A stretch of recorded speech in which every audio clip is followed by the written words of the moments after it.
السلام علیکم ورحمۃ اللہ وبرکاتہ۔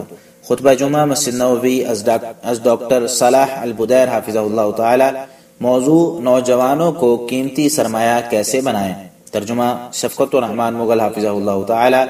بتاریخ 1 ربیع الثانی 1438 30 دسمبر 2016۔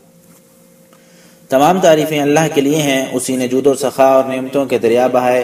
میں اپنے دل، اعضاء اور زبان سے اسی کی حمد بیان کرتا ہوں اور گواہی دیتا ہوں کہ اللہ کے سوا کوئی حقیقی معبود نہیں، وہ یکتا ہے، اس کا کوئی شریک نہیں۔ اس گواہی کے بدلے ہم کامیابی، رضا الہی اور جنت چاہتے ہیں۔ اور میں یہ بھی گواہی دیتا ہوں کہ ہمارے نبی سیدنا محمد صلی اللہ علیہ وسلم اس کے بندے اور چنیدہ رسول ہیں۔ آپ خاندان معد اور عدنان کا لب لباب اور خلاصہ ہیں۔ اللہ تعالیٰ آپ پر، آپ کی اولاد اور صحابہ کرام پر رحمتیں اور سلامتی نازل فرمائے، جنہوں نے زبان گفتار اور ہتھیار سے باطل کا مقابلہ کیا۔ حمد و صلاح کے بعد مسلمانوں، تقوی الہی اختیار کرنے کے لیے اللہ کے پسندیدہ امور بجا لاؤ اور اس کی نافرمانی سے بچو۔ اے ایمان والو، اللہ سے کما حقہ ڈرو، اور تمہیں موت آئے تو صرف اسلام کی حالت میں۔ سورہ آل عمران آیت 102۔ مسلمانوں، نوجوانوں کی صلاحیتیں عظیم ترین ذخیرہ اور بہترین خزانہ ہیں۔ ان کی رہنمائی کے ذریعے ہمہ قسم کی کامیابیاں حاصل ہو سکتی ہیں۔ نوعمری کا مرحلہ لڑکپن، صغر سنی اور نا تجربہ کاری سے کنایا ہے۔ اس مرحلے میں انسان کی قوت ادراک کمزور اور فکر و سوچ ناقص ہوتی ہے۔ صغر سنی میں انسان دوسروں سے متاثر اور مرعوب ہونے کا رسیہ ہوتا ہے، بنا سمجھے دوسروں کی نقالی، مشابہت اور اداکاری کرنے لگتا ہے۔ عام طور پر مشکل کام معمولی اشارے، بڑوں کی رہنمائی اور تھوڑی سی مدد سے ہی کرتا ہے۔ جس وقت بھی نوعمر لڑکوں یا لڑکیوں کو کوئی بھی مثالی شخصیت نظر آئے تو اسی کی طرف میلان کر لیتے ہیں، اسی کی صفات اپنا کر اس کے نقش قدم پر چلتے ہوئے ویسے ہی کام کرتے ہیں۔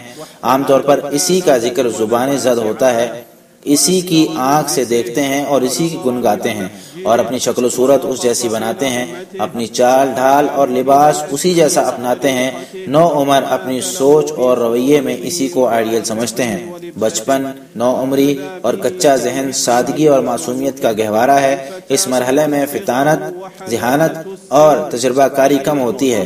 چنانچہ نو عمری میں اگر کسی غیر معتمد شخص کی رفاقت ملے، جس کے عقیدے، امانت اور دیانت کے بارے میں شکوک و شبہات ہوں، تو یہ خبیث انسان انہیں غیر محسوس طریقے سے گمراہ کر دیتا ہے۔ وہ باطل کے چنگل میں انہیں پھنساتے ہوئے ذرا احساس نہیں ہونے دیتا اور لا علمی میں نو عمر لڑکوں کو زہر کا پیالہ پلا دیتا ہے۔ اس خبیث شخص کے معاونین دین، ملک، اہل خانہ اور عزیز و اقارب سب کے مجرم اور دشمن ہوتے ہیں، لیکن نو عمر نوجوانوں کو اس کا علم ہی نہیں ہوتا۔ کچھ لوگ درندہ صفت اور چیر پاڑ کر دینے والے بھیڑیا اور شکاری پرندے کی طرح اچکنے والے ہوتے ہیں۔ انہیں انتظار ہوتا ہے کہ کب سرپرست کی توجہ ہٹے اور پدری شفقت رکھنے والا باپ اپنے بچوں سے غافل ہو اور ہم معصوموں کو اچک لیں۔ جو شخص اپنی اولاد کو درندوں کی وادی عبور کرنے اور بھوکے بھیڑیوں کا مقابلہ کرنے کے لیے اکیلا چھوڑ دے، اندھیری راتوں اور ریگزاروں میں تنہا چلنے دے، تو حقیقت میں اس کا اپنی اولاد کا سودا کر کے ضائع کر دینا نیز انہیں بدترین مخلوق کے جنگل میں پھنسا کر ان کے لیے ہدف کو مزید آسان بنا دیا ہے۔ جو شخص اپنی اولاد کو لہو لعب اور گناہوں کے لیے کھلا چھوڑ دے کہ پرفتن زمین میں ٹامکٹوئیاں ماریں، لوگوں کی بھیڑ میں گھسیں، جسے چاہے مرضی دوست بنائیں، ان کی نگرانی کرنے والا کوئی نہ ہو، بلا روک ٹوک گھر سے باہر رات گزاریں، بغیر کسی وجہ کے گھر سے دور رہیں، تو اس نے اپنی اولاد پر ظلم کیا۔ وہ اس وقت ماتھے پر کلنگ ثابت ہوں گے جب وہ شیطانی چیلوں، بزدلوں کی تقاریر، انتہا پسندوں کی تحاریر، خفیہ تنظیموں، دہشت گرد اور تکفیری جماعتوں کی بھینٹ چڑھ جائیں گے۔ اس وقت گروہ بندی، لادینیت اور فحاشی پھیلانے میں مصروف تحریکیں اور تنظیمیں نوجوانوں کے دلوں میں ہمارے دین، حکمران، علماء اور ملک کے بارے میں کینہ پیدا کر رہی ہیں۔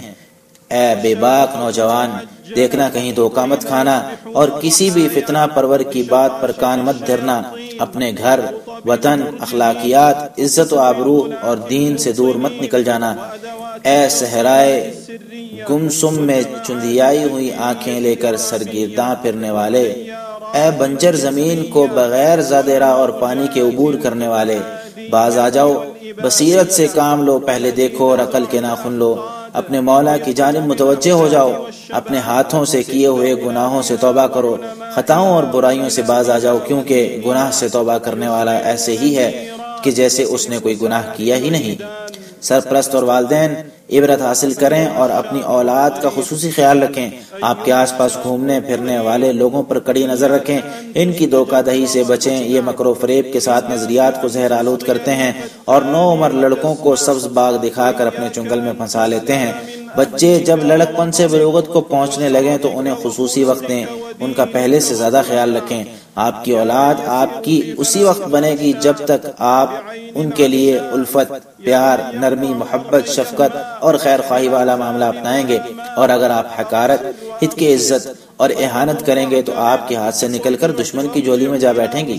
لہٰذا ان کی بات غور سے سنو، اگر تم سے کچھ پوچھیں تو انہیں بتلاؤ، اگر کچھ سیکھنا چاہیں تو انہیں سکھاؤ، اور جب تم سے مشورہ مانگے تو ان کے سامنے اپنی زندگی کے تجربات رکھو۔ لہٰذا ہر سوال پر تیش مت کھاؤ اور تشنگی باقی مت رہنے دو، کبھی بھی آگ بگولا اور اتنا سخت مزاج مت بنو کہ ہر وقت غیظ و غضب سے بھرے رہو۔ محبت بھرے کلمات دل صاف کر دیتے ہیں، حکمت بھری باتوں سے تسلی ملتی ہے، اور صاحب عقل کے لیے عقل مندی پر مبنی بات چیت ہی کافی ہے۔ ہر بندے کے ذمہ دی جانے والی رعایا کے بارے میں اللہ تعالیٰ پوچھے گا کہ ان کا حق ادا کیا یہ زیادتی کرتا رہا۔ چنانچہ انس بن مالک رضی اللہ تعالیٰ عنہ کہتے ہیں کہ رسول اللہ صلی اللہ علیہ وسلم نے فرمایا، بے شک اللہ تعالیٰ تمام ذمہ داران سے ان کی رعایا کے بارے میں پوچھے گا، ان کے حقوق ادا کیے یا ضائع کیے، یہاں تک کہ ہر آدمی سے اس کے اہل خانہ کے بارے میں پوچھا جائے گا۔ ابن حبان۔ ماہرین تعلیم، اس وقت تک بیماری بے قابو نہیں ہو سکتی اور نہ ہی دوا کم پڑ سکتی ہے جب تک آپ جیسے فاضل اساتذہ کرام اور وفا شعار معلمین اور تربیت کرنے والے ہوں گے۔ اس لیے ہمارے جوانوں کا خیال رکھتے ہوئے اللہ کا خوف ذہن میں رکھیں، ہمارے بچوں اور اولاد کی صحیح تربیت کریں اور ہمارے معاشرے کو کسی بھی درآمد شدہ نظری اور مذموم اخلاق سے بچائیں۔ اللہ تعالیٰ مجھے اور آپ سب کو ایفائے عہد کرنے والوں میں شامل فرمائے۔ اے ایمان والو، اپنے آپ اور اہل خانہ کو جہنم سے بچا لو، اس کا ایندھن لوگ اور پتھر ہوں گے، اس پر سخت گیر اور مضبوط فرشتے تعینات ہیں، وہ اللہ کے کسی حکم سے عدولی نہیں کرتے اور جس چیز کا بھی انہیں حکم دیا جاتا ہے وہ کر گزرتے ہیں۔ سورۃ التحریم آیت 6۔ میں اسی پر اکتفا کرتا ہوں۔ اللہ تعالیٰ سے اپنے اور آپ کے تمام گناہوں کی بخشش چاہتا ہوں، تم بھی اسی سے گناہوں کی بخشش مانگو، بے شک وہ رجوع کرنے والوں کو بخشنے والا ہے۔ دوسرا خطبہ۔ کامل اور بلیغ ترین تمام تعریفیں اللہ کے لیے ہیں۔ حمد کا مقصد رضا الہی کا حصول ہے، اسی سے اللہ کی طرف سے مزید عنایات ملیں گی۔ میں گواہی دیتا ہوں کہ اللہ کے علاوہ کوئی معبود برحق نہیں۔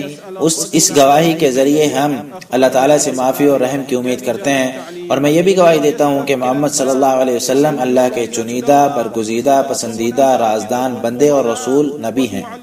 اللہ تعالیٰ آپ پر، آپ کی آل و صحابہ کرام، آپ کے نقش قدم پر چلنے والوں پر رحمت سلامتی اس وقت تک نازل فرمائے جب تک پو پھوٹتی رہے اور روشنی پھیلتی رہے۔ حمد و ثنا کے بعد، مسلمانوں تقوی الہی اختیار کرو اور اسے اپنا نگہبان جانو، اسی کی اطاعت کرو اور نافرمانی مت کرو۔ اے ایمان والو، تقوی الہی اختیار کرو اور سچے لوگوں کے ساتھ رہو۔ سورۃ توبہ آیت 119۔ مسلمانوں، سردی پوری آب و تاب کے ساتھ تمہارے پناہ گزین بے گھر اور شام وغیرہ سے ملک بدر ہونے والے بھائیوں پر آن پہنچی ہے۔ ان کا اوڑھنا اور بچھونا برف ہے، برف کے نیچے ان کے بچے ٹٹر گئے اور برف کے بستروں پر ان کی روحیں داغے مفارقت دے گئیں۔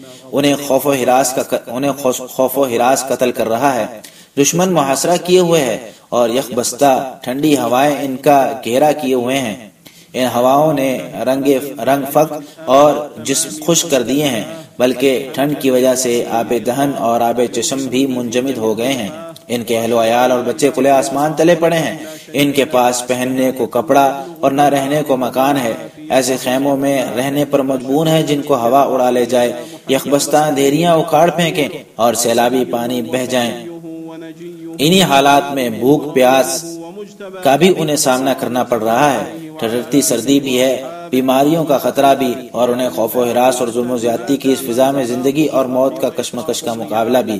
اے اہل ثروت و دولت، دکھ درد میں مبتلا اور پریشان حال لوگوں کی مدد کو پہنچو، بیماروں اور زخمیوں کو طبی امداد پہنچاؤ، بے گھر اور مظلوموں کے دکھ درد بانٹو، فقراء، محتاج اور مساکین کی مدد کرو۔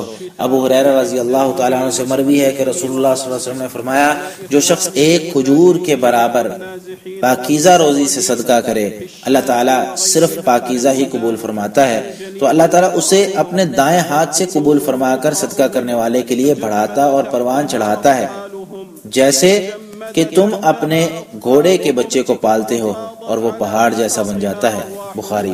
خادم حرمین شریفین شاہ سلمان بن عبدالعزیز آل سعود اللہ تعالیٰ ان کی تائید اور مدد فرمائے نے شام کی عوام کے لیے قومی سطح پر ایک مہم کا آغاز کیا ہے تاکہ مظلوموں کی مدد ہو اور ہمارے پیارے ملک کے شام کے زخم مندمل ہوں۔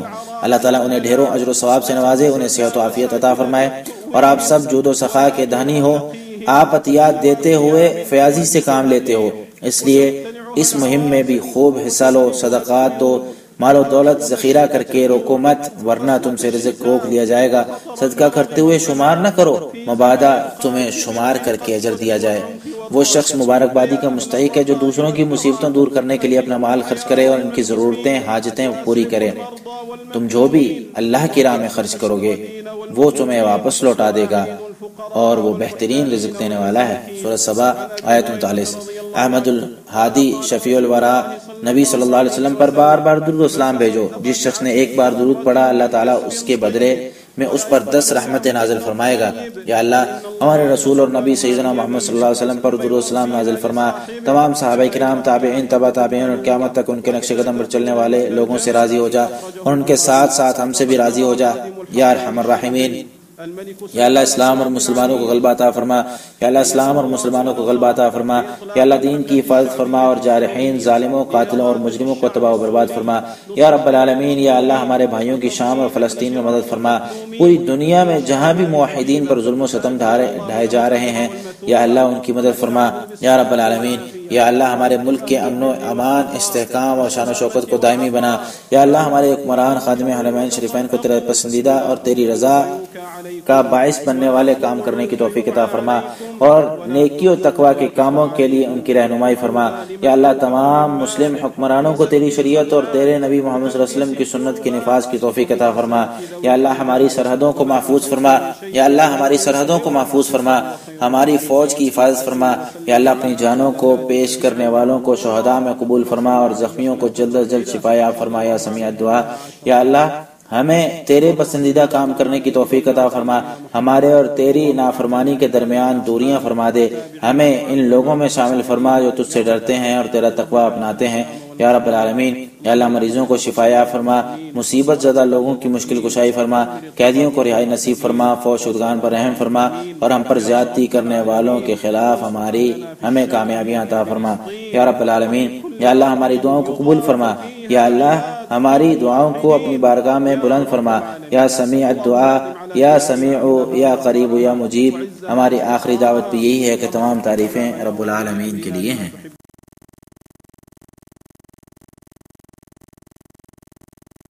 اللهم صل وسلم على نبينا وسيدنا محمد، وارض اللهم عن جميع الآل والأصحاب وتابعيهم وعنا معهم يا كريم يا وهاب. اللهم أعز الإسلام والمسلمين، اللهم أعز الإسلام والمسلمين واحم حوزة الدين، ودمر الطغاة والمعتدين والقتلة المجرمين يا رب العالمين. وانصر أهلنا في الشام وفي فلسطين وفي كل أرض يضام فيها عبادك الموحدين يا رب العالمين. اللهم أدم على بلادنا أمنها ورخاءها وعزها واستقرارها. اللهم وفق إمامنا وولي أمرنا لما تحب وترضى، وخذ بناصيته للبر والتقوى. اللهم وفق جميع ولاة أمور المسلمين لتحكيم شرعك واتباع سنة نبيك محمد صلى الله عليه وسلم. اللهم أمن حدودنا، اللهم أمن حدودنا وانصر جدودنا. اللهم تقبل موتاهم في الشهداء واشف مرضاهم يا سميع الدعاء. اللهم وفقنا لمراضيك وباعد بيننا وبين معاصيك، واجعلنا ممن يخشاك ويتقيك يا رب العالمين. اللهم اشف مرضانا وعاف مبتلانا وفك أسرانا وارحم موتانا، وانصرنا على من عادانا يا رب العالمين. اللهم اجعل دعاءنا مسموعا ونداءنا مرفوعا يا سميع يا قريب يا مجيب. وآخر دعوانا أن الحمد لله رب العالمين.